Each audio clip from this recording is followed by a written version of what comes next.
بیٹی بہت اچھے سوالات آپ نے تحریر فرمائے ہیں، یہ بڑی علمی چیز ہے۔ سوال آپ نے یہ پوچھا ہے کہ حضرت زید رضی اللہ عنہ نے جب حضرت زینب رضی اللہ عنہ کو طلاق دے دی تو علماء کہتے ہیں اکثر کہ حضرت زینب رضی اللہ عنہ کے متعلق حضور صلی اللہ علیہ وسلم کے دل میں بھی احساس تھا، اور قرآن کریم میں ہے کہ آپ ڈرتے ہیں لیکن اللہ نہیں ڈرتا۔ یہ مفہوم میں لکھ رہی ہوں، میرا دل نہیں مانتا کہ حضور صلی اللہ علیہ وسلم کے ذہن میں اپنی بہو کے لیے ایسے خیالات پیدا ہوتے ہوں، اس کی وضاحت کر دیں۔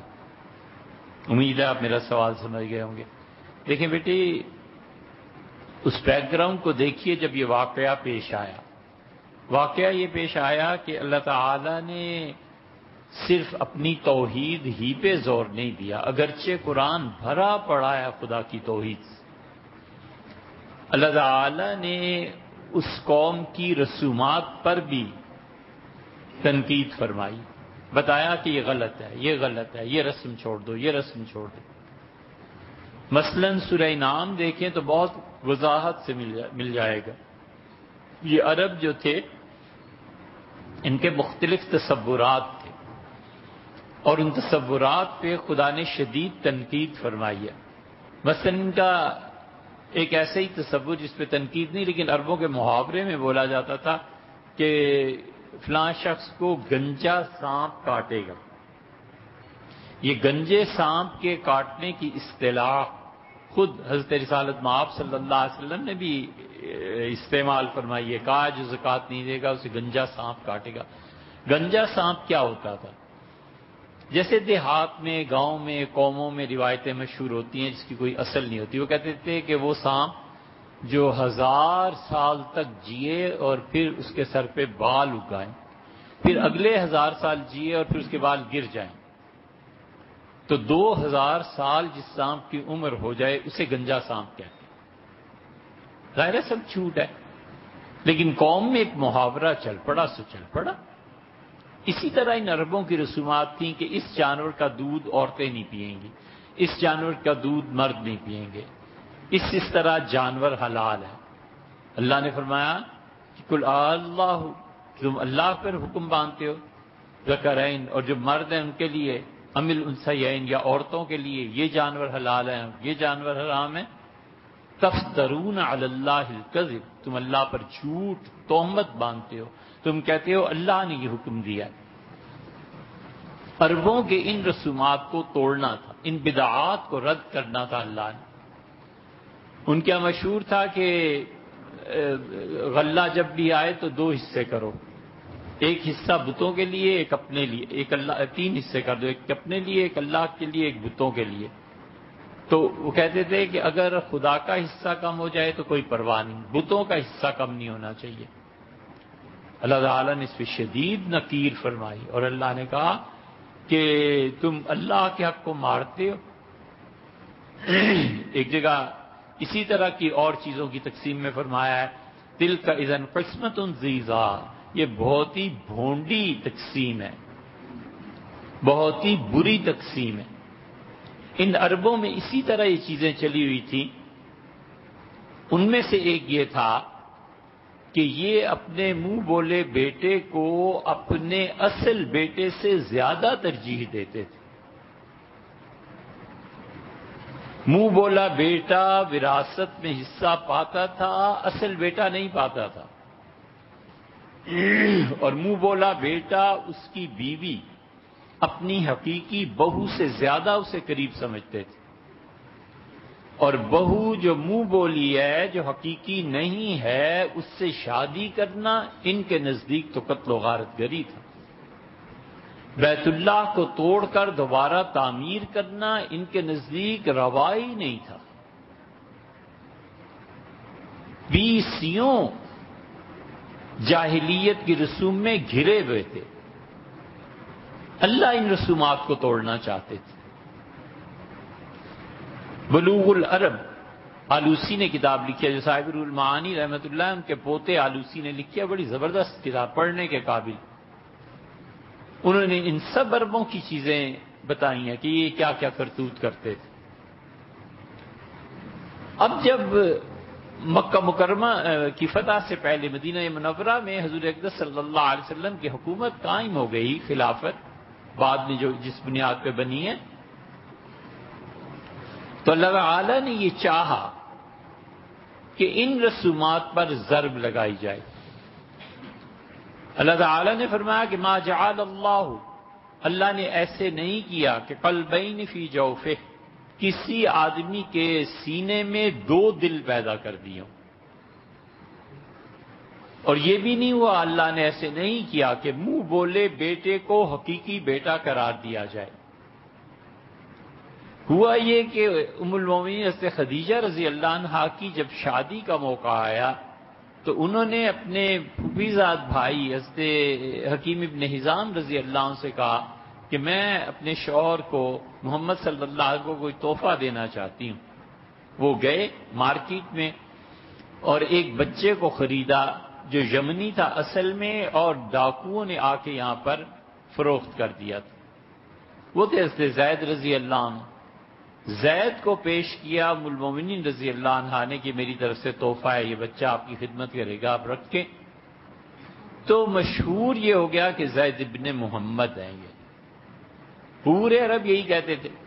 حضرت زید رضی اللہ عنہ سے خود حضور صلی اللہ علیہ وسلم کو اتنی محبت تھی کہ زید کی شہادت پہ بے اختیار پھوٹ پھوٹ کے روئے، اور زید کے بیٹے اسامہ سے بھی ایسی محبت۔ حضرت عائشہ رضی اللہ عنہ کہتی ہیں اگر خلافت مشورے میں نہ آ جاتی تو رسول اللہ صلی اللہ علیہ وسلم اسامہ کو اپنے بعد خلیفہ مقرر کرتے۔ اسامہ سے رسول اللہ صلی اللہ علیہ وسلم کی مثالی محبت۔ اسامہ کہتے ہیں میں لشکر پہ میں جب مدینہ منورہ سے تھوڑے فاصلے پہ گئے تو معلوم ہوا کہ آپ انتقال فرما، تو ہم واپس آئے تو میں نے دیکھا حضور صلی اللہ علیہ وسلم بہت کمزوری آ چکی تھی، تو میں نے رسول اللہ صلی اللہ علیہ وسلم کے دونوں ہاتھوں کو ان کے جسم مبارک پہ رکھ دیا۔ انہوں نے محبت سے اپنے دونوں ہاتھ میرے ہاتھوں پہ رکھ دی اور منہ میں کچھ فرماتے رہے، میں سمجھ گیا کہ میرے لیے دعا کر۔ آخری جھنڈا رسول اللہ صلی اللہ علیہ وسلم نے اسامہ کے لیے باندھا تھا۔ زید سے محبت بہت زیادہ تھی۔ اب ادھر رشتہ تھا رسول اللہ صلی اللہ علیہ وسلم کی پھوپھی ذات بہن حضرت زینب کا، اور زینب کی شادی ہونی تھی، تو خود اس رشتے کو رسول اللہ صلی اللہ علیہ وسلم نے پسند کیا، زینب نہیں مانی۔ اب زید کی شادی میں زینب ظاہر ہے کہ وہ یمن سے آئے ہوئے مارکیٹ میں بکے ہوئے، اور زید ابن محمد کہتے تھے، حقیقت تو سب جانتے تھے، اور ادھر حضرت زینب رضی اللہ عنہ عبد المطلب کی پوتی، نواسی، سارے رشتے ان کے۔ تو حضور اقدس صلی اللہ علیہ وسلم نے یہ شادی کروا دی۔ جب شادی ہو گئی تو پہلے زید رضی اللہ عنہ مانتے تھے، اب ان کا دل پھر گیا۔ جب دل پھر گیا تو انہوں نے آ کے کہا کہ اللہ کے رسول میں زینب کو طلاق دینا چاہتا ہوں۔ حضور صلی اللہ علیہ وسلم نے اس موقع میں جو کچھ کہا ہے اسے اردو محاورے میں تعبیر کریں تو پاؤں تلے سے زمین نکل گئی۔ اتق اللہ، اللہ سے ڈر زید، میں نے پورے خاندان کو ایک طرف کر کے یہ رشتہ لیا ہے اپنی پھوپھی کی بیٹی کا، تم کیا کہہ رہے ہو؟ زید رضی اللہ عنہ نے اصرار کیا کہ اللہ کے رسول میں نہیں رہ سکتا زینب کے ساتھ۔ اب یہ منہ بولا بیٹا حقیقی بیٹے سے زیادہ تھا، ادھر بہن تھی پھوپھی ذات زینب۔ حضور صلی اللہ علیہ وسلم اس سوچ میں نہیں پڑ گئے کہ زینب سے شادی با ایمانہ جو آپ نے بیٹی تحریر فرمایا یہ نہیں ہے، بلکہ سوچ یہ تھی کہ زینب سے شادی کون کرے گا؟ کیا میں کر لوں؟ میں کر لیتا ہوں تو پورے عرب کھڑے ہو جائیں گے کہ اپنی بہو سے شادی کر لی، اور نہیں کرتا تو اس کو میں نے ہی تو کہا تھا کہ زید سے شادی کرو، یہ جائے گی کہاں؟ یہ بات تھی، اس میں کسی جنس کا خواہش کا جو آپ تحریر فرما رہی ہیں اس کا کوئی اثر نہیں تھا، بلکہ مسئلہ خاندانی درپیش تھا کہ پھوپھی ذات بہن کی شادی کہاں ہوگی۔ حضور اقدس صلی اللہ علیہ وسلم نے حضرت زید رضی اللہ عنہ کو اجازت دے دی، طلاق ہو۔ اب طلاق کے بعد یہ مسئلہ ہے کہ زینب رضی اللہ عنہا کی شادی کہاں کی جائے گی۔ حضور صلی اللہ علیہ وسلم کے ذہن میں یہ تھا کہ اب اس کی تلافی یہی ہو سکتی ہے، میں نے اتنے بڑے اپنے خاندان کی بچی ایک غلام رضی اللہ عنہ سے بیاہ دی، اب اس کی تلافی یہی ہو سکتی ہے کہ میں ان سے شادی کر لوں، وگرنہ یہ جو چیز ہے نا یہ بہت تکلیف دہ بن جائے گی اور زینب کی شادی کا کیا بنے گا۔ حضور صلی اللہ علیہ وسلم نے کچھ نہیں کہا اس سے زیادہ، اور ایک دن وحی نازل ہوئی اور اللہ نے فرمایا فلما قضا زید منہا، جب زید اپنی خواہشات مجھ سے پوری کر چکے، زوجنا کہا میں نے آپ کا نکاح زینب رضی اللہ عنہ سے کر دیا۔ اسی لیے اس زینب رضی اللہ عنہ کہتی تھی کہ تم سب بیویوں کا نکاح دنیا میں ہوا ہے، میرا نکاح تو عرش والے نے پڑھایا۔